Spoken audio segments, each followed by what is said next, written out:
Good morning to all my friends and family, and welcome to this episode of Jim's 5am Club. It's Sunday morning. I'm going for a bushwalk. I've got a little company here in terms of a bush turkey, but it's a beautiful early start to the day, and we'll see where this Sunday leads us. But it's Freedom Sunday. We've hit 80% and things look good. Anyway, what we'll do is we'll go on a walk and talk like we normally do. And what I want to do today is take you through a book summary. And today's book summary that I've chosen to talk about is entitled Eat Better, Feel Better by Garda De Layrentiis. So let's head off. I've started my walk at Northmead, and we'll try and go all the way up to Pettit Hills.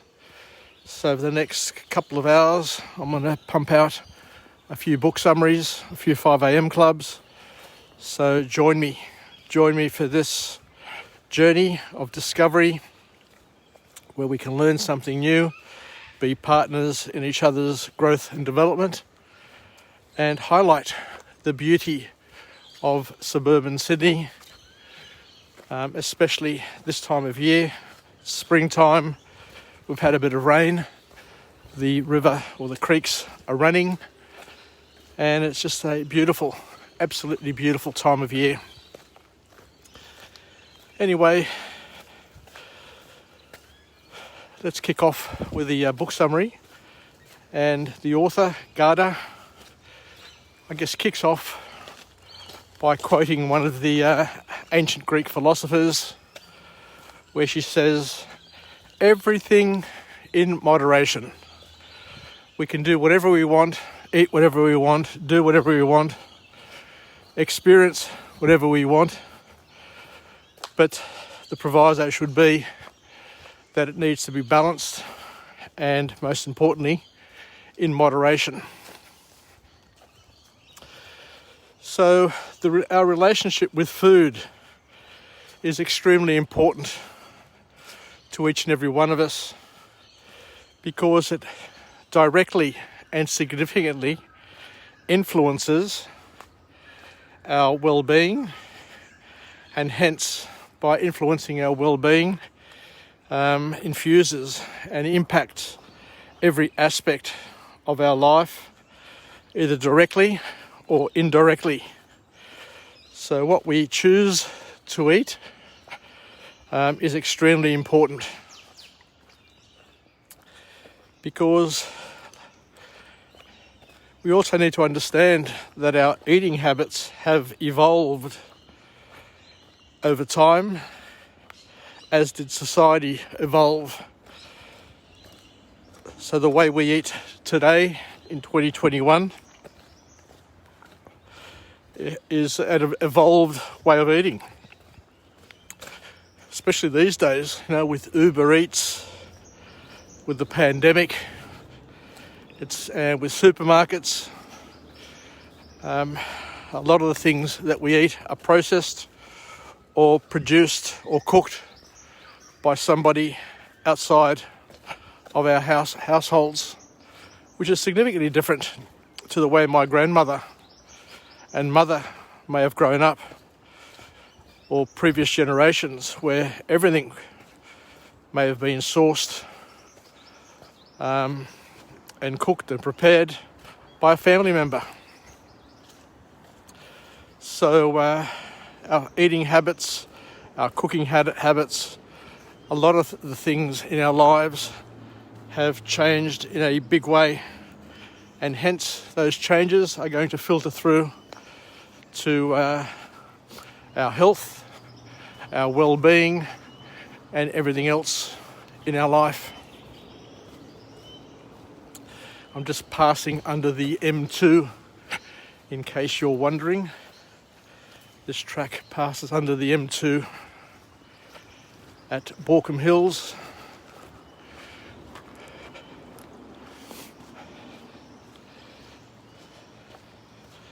The author also goes on to say that not only is our well-being and our health a product of our eating and influenced by our eating choices and eating habits, but also our disposition, the way we feel, the way we behave.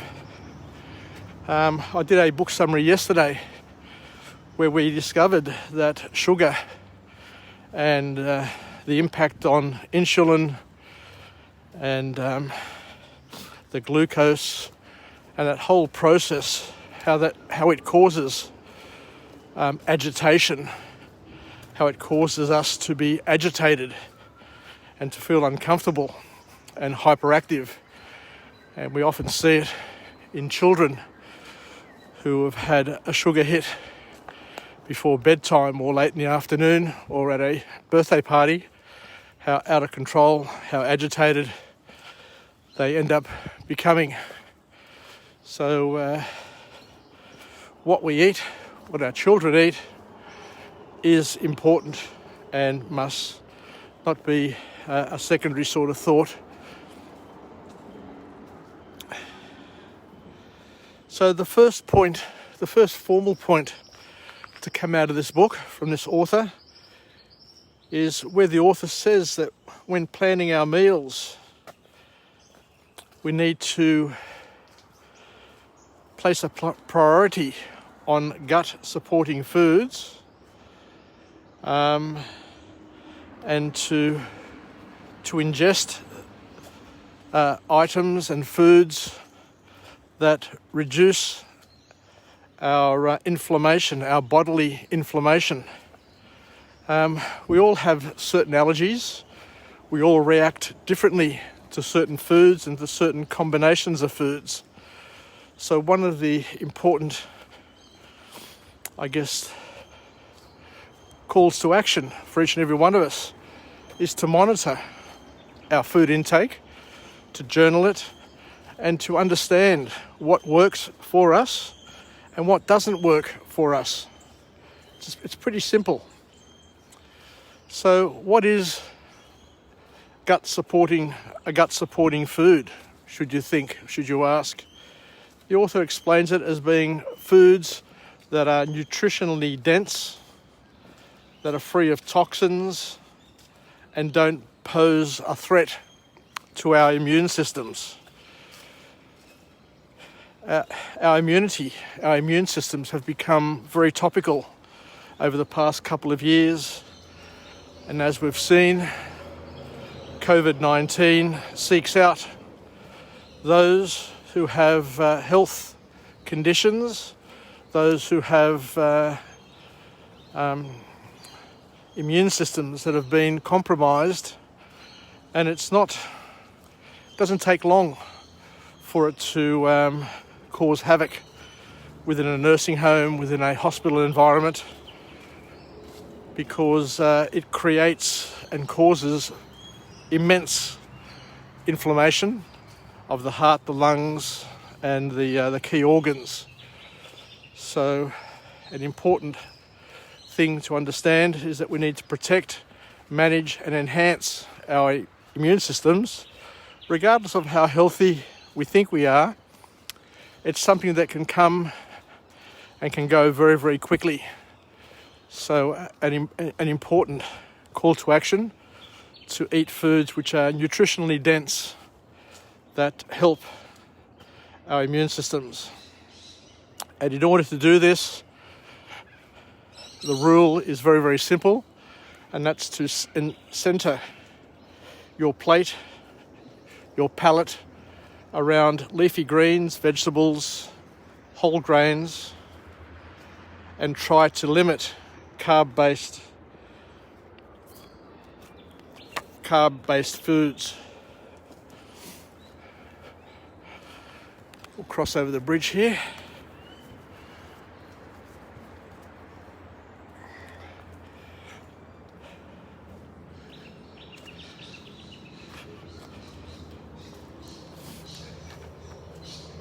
There you go. Nice little heart. So the next point that the author talks about in the book is that we need to improve recipes.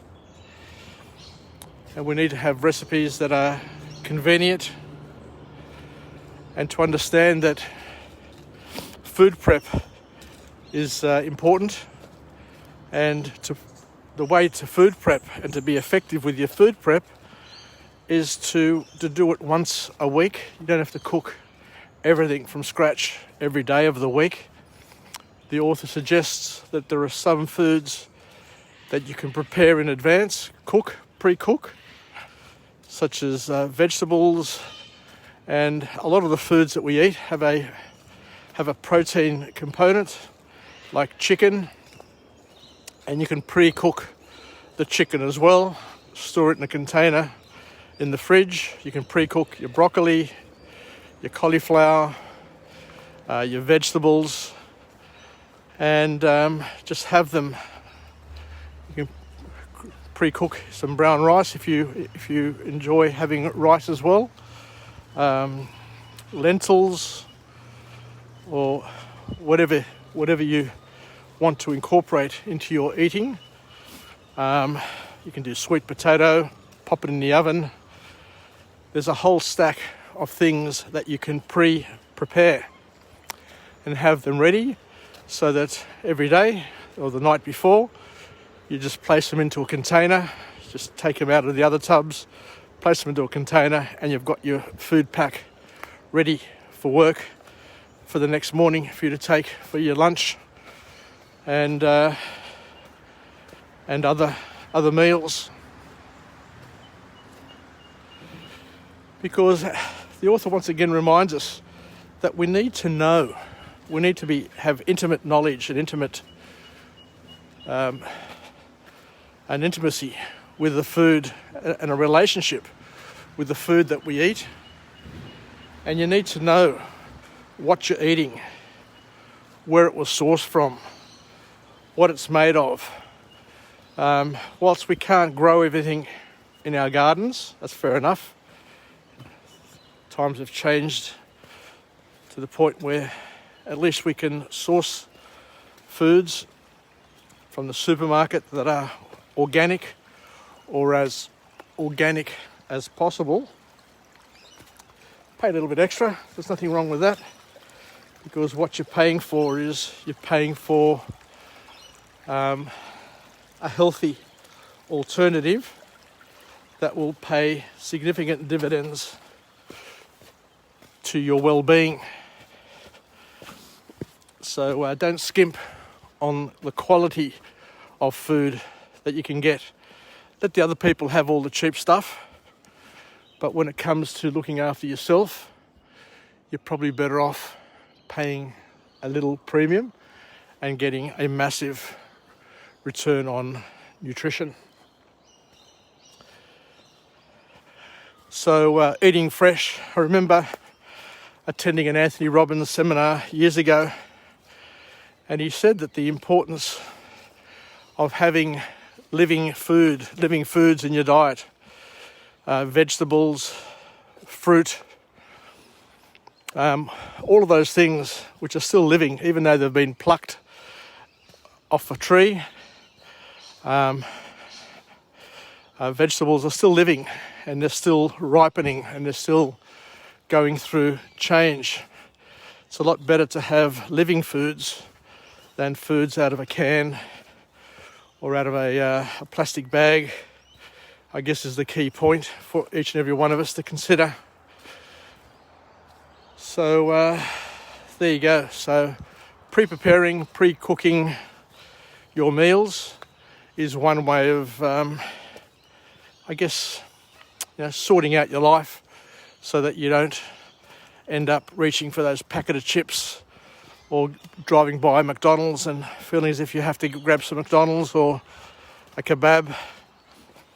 So being in charge of your eating program through being prepared and pre-prepared. And the last formal point to come out of this book from this author is that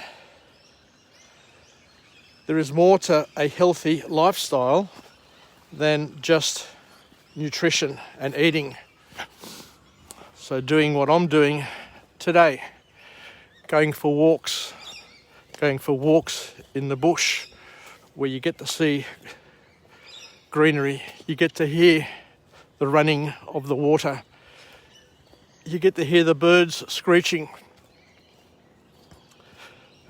you get to be one with nature, you get to get your heartbeat pumping, your joints loosening up and lubricating.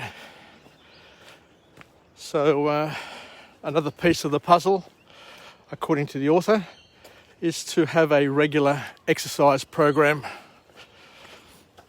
So there we go.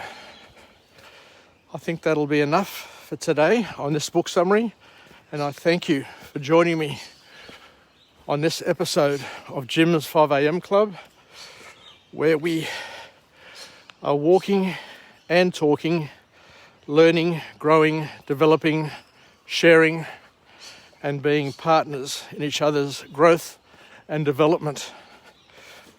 I look forward to coming to you again throughout the day from a different location with a different message of empowerment, where we get to review a book or two. We get to cross a stream or two, hopefully without falling in. And we get to highlight and showcase some of the more beautiful aspects of this city of Sydney, the place that we live in, so that we can appreciate, acknowledge, embrace, and enjoy the gifts that we have available to us, rather than sitting at home and wondering what we should be doing, just getting out there and just doing it. Take care, everybody. Yassas, and bye for now. Ciao, ciao.